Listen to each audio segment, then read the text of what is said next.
Talagang dapat sabi sa Romans chapter 5, huwag daw dapat gamitin ang abundant prosperity. Ibig sabihin ito, bibigyan tayo ng masagana, kaya itong taon na ito, ang expect natin, abundant prosperity. Kami no? Yan, nagmamadali na sila. Habang pinag-aaralan natin sila, nagkakakuha na. Ako, doon tayo pinag-aaralan. Mukhang welcome tayo doon sa Vatican. Let's go! Amen! Palampakan natin ang Panginoon.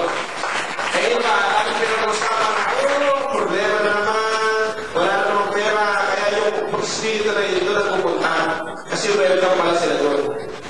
Pero ang lagi natin sinasabi, ako, dapat tingnan yung aking kasaganaan, abundant prosperity. Sasabihin ng mga abundant prosperity, muna tayo doon tayo, welcome. Ano no? Sapagkat kung ano yung sabi ng Bible, kung ano ang pinag-uusapan natin, at in-expect natin, iyon ang mangyayari sa atin. Kaya si Jesus, laging gusto na exercise yung ating expectation. Lagi niya sinasabi, lagi siya nanangako, lagi siya nagsasalita, nagsasabi siya na maraming pangako para yung tao mag-expect sa kanya na mga mangyayari yung pangako niya. Kaya sa Bible, they have 32,000, more than 32,000 God's promises, good, precious, great promises from the Lord. Sapagkat gusto ng Diyos, yung mga sumasampalataya sa Kanya, ay yun ang kanyang asahan sa Diyos. Pero lagi na-expect na may mangyayari sa kanyang buhay araw-araw. Amen o? Abundant prosperity. Upang ano maging resulta? Kasi pag walang prosperity, lahat ng gawin mo, hindi magkakagumpay. So because there is a spirit of poverty, kaya taas mo ng mga kamay. So for the spirit of poverty, get out of my life. Get out of my family. In Jesus' name. And I welcome abundant prosperity. Come forth to my life. In Jesus' name. Amen? May sabi ko dito, ano mangyayari kapag tayo pinagpala ng Diyos? You will learn to be sure what will borrow from none. Ikaw ang siya mapapautan, hindi ka na maumutan. Amen o? Mangyayalasan niya, Lord Jesus. Amen. Papayaran ng Diyos lahat ng aming unan. Amen. In Jesus' name. Amen. Sapagkat ang Diyos natin ay makabiyan. Kaya sabi na, and borrow from none. Ngayon, ibig sabihin pala yan, mangyayari lahat yan. Kung isipin natin, paano mangyayari yun? Basta Diyos na nga po mangyayari. Sa araw na yan, sa atin, sasabihin magkano ako ko. Huwag kang mahiya. Mabayari lahat ni Lord. God will send His angels. Dala-dala ang mga papapana at mabayaran lahat ang utang natin. Amen? Bakit? Sa pagkasabi ni Diyos, bibigyan ka ng rest, quietness. Nag-worship ka dahil may utang, hindi ka makapagsato-sato. Diba? Hindi ka makaturo. Bakit? May utang. Kaya gagawin ni Diyos, sabi naman ng kasulatan, tayo makasaganain ng Diyos, abundant prosperity. Kaya yung hanap buhay, yung ginagawa natin, mapaprosper. Bakit? Sabi ng kasulatan, the Lord will give you the head and not the tail.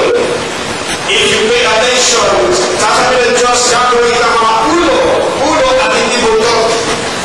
Gagawin tayo number one. Kaya kapag ginawa natin number one si Jesus sa buhay natin, gagawin din tayo number one ng Diyos.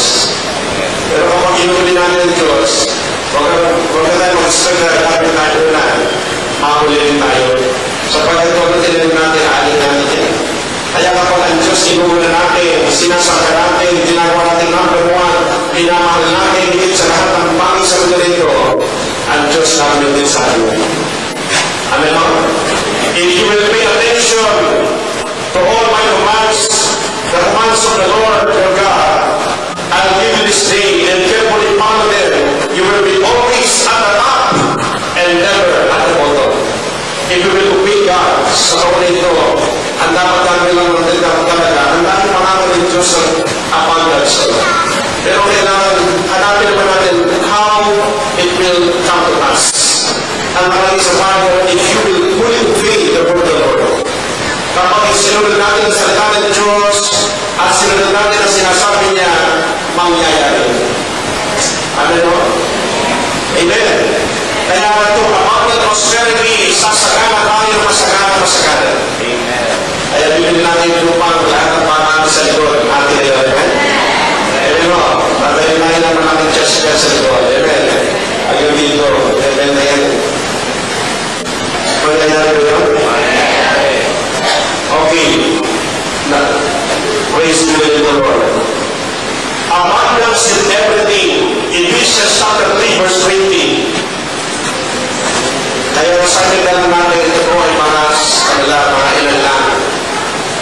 pinag-sabay ng distrito lahat ng abundance, yung search sa Bible, at kunin lahat ng mga verses, pangako ng siya. Amen?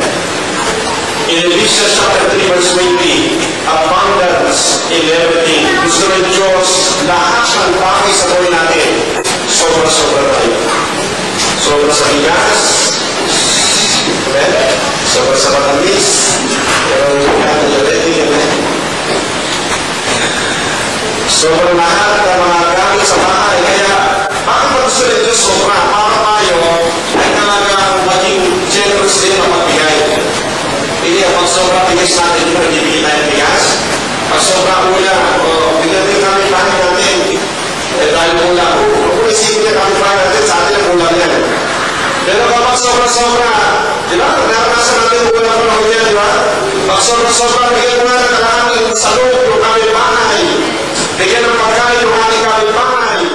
Puro kapitbahay, isip mo kasi sobra-sobra.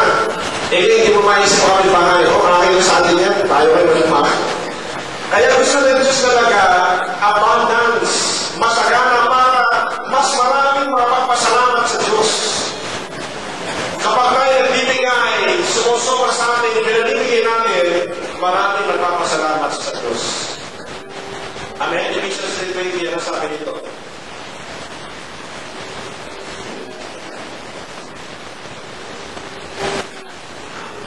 Kapag tayo nalangin, kanina, and pray. Dito naman po sa Bible, now to Him who is able to do immeasurably more than all that we ask or imagine, according to His power that is working in us. Sa Diyos, na merong magagawa, ibig sabihin ng people, all things are possible. Ito lahat mangyayari sa buhay natin. Because from within us, there is a dunamis power. Pag meron pa rin natawag sa panagpagalan, ang dunamis power is abundance. Ibig sabihin pa rin yan, the power of the Holy Spirit within us, it will give us abundance in everything. Kaya kasagana pa rin tayo naman. Amen? Dadami-damit natin. Amen? Sino na sa mga damit? Amen? Ito no, dadami sapatos. Ito no, dadami lahat. Ako, yung ako sobra-sobra, bigyan ng Diyos yan. Dadami sa sakyan. Amen? Ano no? Dadami yung mga negosyo. Lahat nakakabili ng Diyos. Kasi ang Diyos ay Diyos ng maraming pagmamahal. Kaya sabi nito, now unto Him that is able to do immeasurably, mas marami pa, hindi mapila, hindi masobra, more than that we ask. Higit pa sa lahat ng ating mga hinihingi. Ano ba ang ating mga hinihingi sa pamor at yung turlaw sa tingin? Kayang-kaya ng Diyos na gawin yan higit pa sa hinihingi. Amen o? Amen. Kaya humingi ka ng the best sa Diyos. At mas the best pa rin humingi ng Diyos. More than all that we ask or imagine, mas matitibaro sa ating mga iniisip at pinapana. Kaya lahat ng ating mga palangin, mga goal, yung ating mga pangarap, karagdagan natin. Dami-damihan natin. Sa mga nagayari ng mga gusto. Pagbilang ka ng bawal, pagbilang ka ng araw, lahat ng mga sinasabi ko, mga pinapangarap ko, mangyayari.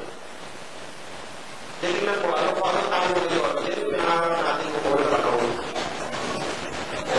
Hindi nga nakasama ko, pinangarap ko yan. Amen mo, yung bagay na tinitiro, pinangarap ko na yan. Pero,